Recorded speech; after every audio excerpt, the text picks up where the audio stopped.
예. 지금 류일임 체제 방심위가 무리한 심의를 해서 지금 29건이 법원에 갔는데 29전 29패예요. 알고 계시죠? 네. 어떻게 생각하세요?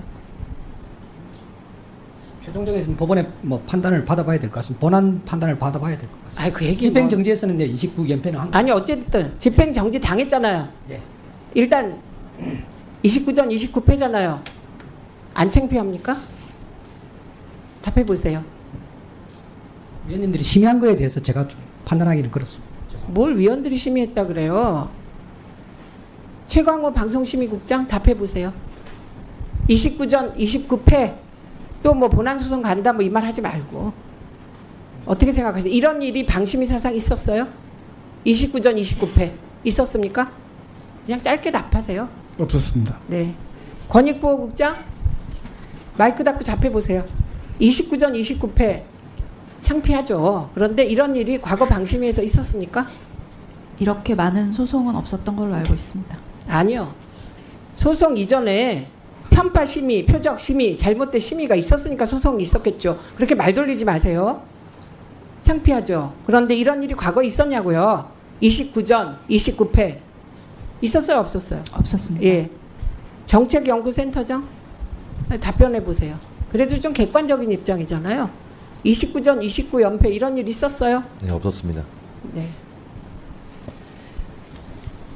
우선 질의하기 전에 가장 중요한 거 하나 묻겠습니다. 류일임의 청부사주, 류일임 위원장의 청부사주를 확인하는 과정에서 행정 전산망을 활용해서 개인 정보를 확인한 적이 있다고 보십니까? 그런 일 없습니다. 네. 교육 나이스 정보를 활용한 일 있습니까? 없습니다. 예, 이 점을 분명히 해야 합니다. 왜냐하면 지금 괴담이 돌고 있는데 방심위의 공익신고자가 민원인의 신원을 알기 위하여 불법적 행위를 했다는 두 가지밖에 없어요.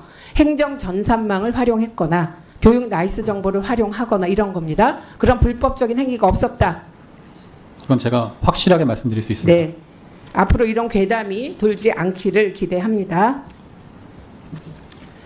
제가 이 과정에서 핵심이 몇 가지가 있는데요. 가장 중요한 게 류일임 위원장의 청부민원 행위겠죠. 근데 그게 밝혀지지 않았잖아요, 아직. 네. 예, 수사를 안 하니까. 근데 중요한 게 인지 시점은 우리가 추정할 수 있을 것 같습니다. 류일임 위원장이 언제 인지했냐. 이게 뭐와 연결되는지는 아시죠? 이건 내부 규칙 위반과 연결됩니다. 그래서 그거에 대해서 좀 물어보겠습니다. 문제 9월 14일 2023년 예, 종편 보도팀장이 장경식 단장에게 이상하다라고 보고했죠. 종편 보도팀장이 당시에 장경식 팀장이었습니다. 예, 장경식 팀장에게 보고했죠. 예, 직원이 보고했습니다. 예, 그리고 요게 그 류일임 위원장에게 보고하러 가겠다. 요렇게 얘기를 했다는 거죠. 예, 그렇게 네. 알고 있습니다. 예. 그래서 보고했는 줄 알았는데 장경식 단장은 국회 출석해서 보고 사실 없다 이렇게 얘기했어요. 이거 사실입니까? 저는 위증이라고 생각합니다. 네, 저도 위증이라고 생각합니다. 그래서 9월 14일 날 류일임 위원장은 인지했을 것이다. 첫 번째고요. 그 다음에 두 번째는 문제 9월 27일 날 인사위원회가 소집됩니다. 그 9월 27일은 어떤 날인 줄 알죠? 내부 게시판에 누군가가 류일임 왜 회피 안 하냐 이 안건 이런 글을 올린 거예요. 네, 그래서 인사위원회가 소집됩니다. 인사위원회가 소집되지는 않았고요. 하려고 하는 시도를 합니다. 그죠? 거론이 됐습니다. 예, 거론이 됐는데 인사위원회를 소집한다 안 한다 최종적으로 누가 결정합니까?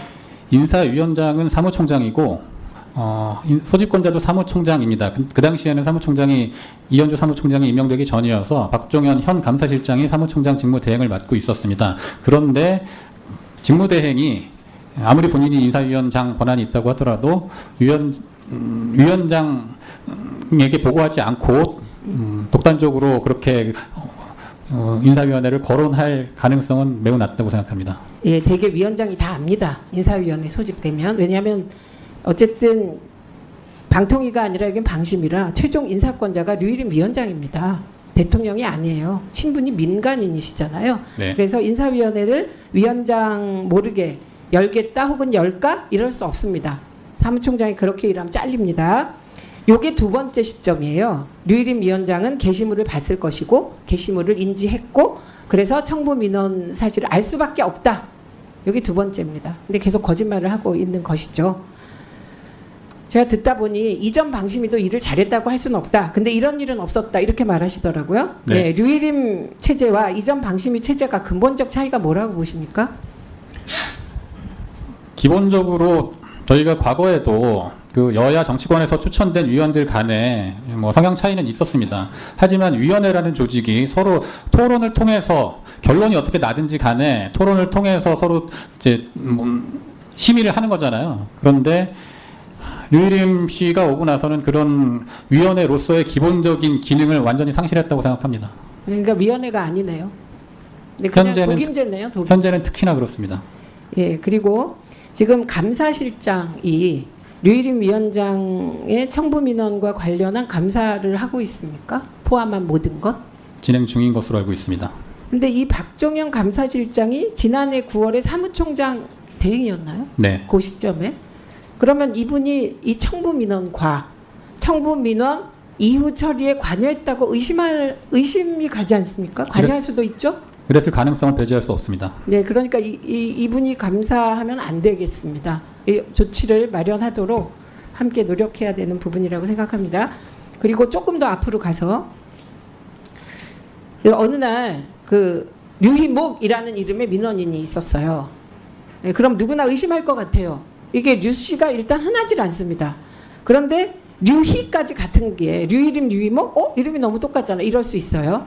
네, 그래서 방심위 내부 담당 직원이 이 민원사주라고 알려진 청부 민원에 대해서 인지하게 된 경위에 대해서 설명할 수 있는 한 짧게 설명해 주십시오. 누구였든지 간에 그 이름을 보면은 궁금하네 하고 구글에 검색을 해보겠죠. 그래서 구글 검색 결과에 쌍둥이 동생이라는 게 확인이 되고 단지 기사만 본 것이 아니고 그분이 일하고 있는 이렇게 유교 관련 선비 무슨 문화원 내 이메일 계정 그 도메인이 같았던 것까지 아마 확인을 했다고 전 들었습니다.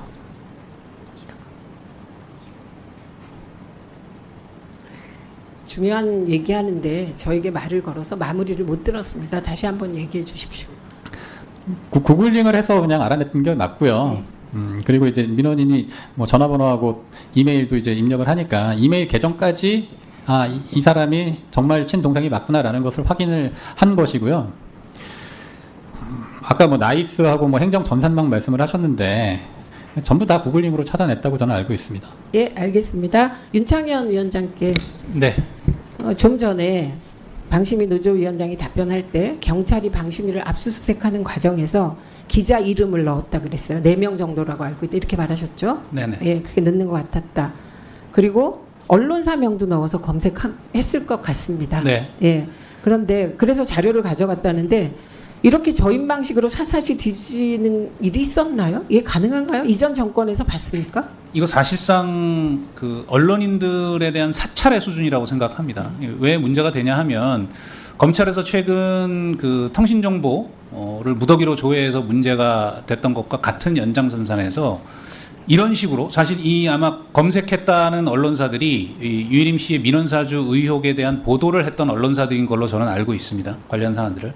그러면 누가 언론사에게 제보를 했는지를 찾아내겠다는 의도라고 보고요. 그것들은 언론의 입장에서 보면 이렇게 공익신고자들의 신고를 받아서 보도를 했을 때 취재원들을 수사 과정에서 이렇게 샅샅이 뒤져서 노출을 할 수밖에 없는 상황이면 언론 자유를 지킬 수도 없고 정상적인 언론 보도를 할 수도 없는 상황으로 이어진다고 생각합니다. 언론노조 위원장께서 이게 단지 방심위 문제가 아니고 전방위적인 방송 장악 그중에 중요한 부분이 방심위 문제잖아요. 네, 그렇습니다. 그러면 앞으로 방심위 노조는 언론노조에 소속되어 있죠. 네, 그렇습니다. 네, 그럼 언론노조 차원에서도 방심위 노조를 지원해야 되지 않습니까? 네, 어떻게 하실 모든 방안을 강구하고 있습니다. 제가 마무리에 꼭 좀 말씀드리고 싶은 네, 것은 지금 말씀하세요. 네, 특히 방심위 우리 구성원들은 저희 뭐 기자나 PD들처럼 권력 비판을 직접 하면서 권력과 대척점에 서거나 할 일이 거의 없습니다. 그리고 어떻게 보면 이 일종의 민간 독립기구이긴 합니다만 공공기관의 성격이 강한 직장에서 일하는 아주 평범한 직장인들입니다. 이 유일임 씨가 오고 나서 지난 십수년간 이런 공공기관의 업무 시스템에서 이루어지지 않았던, 이루어질 수 없는 몰상식과 비합리가 한꺼번에 터져 나왔기 때문에 이건 이렇게는 우리가 일할 수 없다라는 목소리를 내기 시작한 것입니다. 그러니까 평범한 사람들을 투사로 만들고 있는 겁니다. 지금 이 정권이. 그러니까 이게 얼마나 몰상식하고 비합리적인 일인지가 저는 이 대목에서 드러난다고 생각을 하고요. 그런 차원에서 평범한 시민들의 권리, 또 양심적인 공직자들의, 특히 이 말단에서 일하는, 일선에서 일하는 공직자들의 양심을 지켜주는 게 지금은 무엇보다 중요한 일이라고 생각하고 언론도 저는 제 역할을 하겠습니다. 예. 네. 그런 의미에서 오늘 방심위에서 나와주신 네 분께 감사드립니다. 혹시 추가 질의하실 위원 계실까요? 잠시 주목해 주시기 바랍니다. 구독자분들에게 특별한 선물을 준비했는데요. 제가 항상 여러분들 때 강조드리는 말씀이 있습니다. 이슈와 뉴스만 꾸준히 챙겨보셔도 충분히 돈을 벌 수 있다고 말씀드리는데요. 여기 보이시는 채널의 영상을 보시면 어떤 생각이 드시나요? 그냥 눈에 보이시는 뉴스와 영상만 보시고 아무 생각이 없으신가요? 그렇다면 저는 잘못된 것이라고 말씀드리고 싶습니다. 그 이유가 무엇이냐면 제가 8월 초에 뭐라고 말씀드렸나요? 지금은 바이오에 관심을 가져야 한다라고 뉴스만 보고 넘기지 마시고 투자를 직접적으로 생각해봐야 한다고 말씀드렸는데요. 이런 썸네일들과 영상을 통해서 충분히 구독자님들께도 전달이 되셨을 겁니다. 이런 바이오 이슈가 되었을 때 부자들은 어떻게 생각할까요? 바이오 관련주는 무엇이 있는지, 어떤 종목이 가장 좋을지, 어디에 투자해야 돈이 몰릴 수 있는지 자연스럽게 생각한다고 말씀드렸습니다. 지난번에 구독자분들과 함께하는 주식으로 수익 내기를 진행했었는데요. 100% 무료로 진행을 했고 이 사진을 보시면 아시겠지만 구독이라는 문자 메시지를 남겨주신 모든 시청자분들께 이렇게 바이오 관련주 중에 가장 급등할 확률이 높은 딱 한 종목을 드렸습니다. 8월 13일에 오정바이오를 추천을 드렸습니다. 여기 나와 있는 사진을 보시면 정확히 얼마에 매수하고 어떤 종목을 사야 하는지, 어느 지점에 팔아야 하는지 이런 부분들까지 여러분들에게 정확히 알려드렸는데요. 실제로 많은 분들께서 수입을 보셨습니다. 오른쪽을 보시면 아시겠지만 8월 13일에 오정바이오를 소개해드리고 나서 실제로 며칠이 지나지 않고 이렇게 주가가 상한가가 되었습니다. 당시에도 굉장히 많은 분들이 제가 드린 이 종목으로 수익을 내셨습니다. 지난번과 똑같이 구독이라는 문자를 보내주시면 이번에 이슈가 되고 있는 주식 중에 앞으로 대장주의 구실을 하면서 주가가 가장 크게 상승할 한 종목을 시청자분들에게 문자로 종목명과 사고자 하는 시점을 모두 알려드리겠습니다. 이 영상을 보시고 계시는 시청자분들 중에 종목이 궁금하다 하시는 분들은 남녀노소 시간대 상관없이 이렇게 상단에 번호를 항상 남겨놓고 있습니다. 전화번호 010-802-5352 똑같이 무료 급등 주식 문자를 보내드리겠습니다. 돈을 받는 것도 아니고 투자를 대신해 드리는 것도 아니고 부담 없이 구독 문자 보내주시면 되십니다. 수익이 나신다면 구독과 좋아요 한 번씩 부탁드립니다.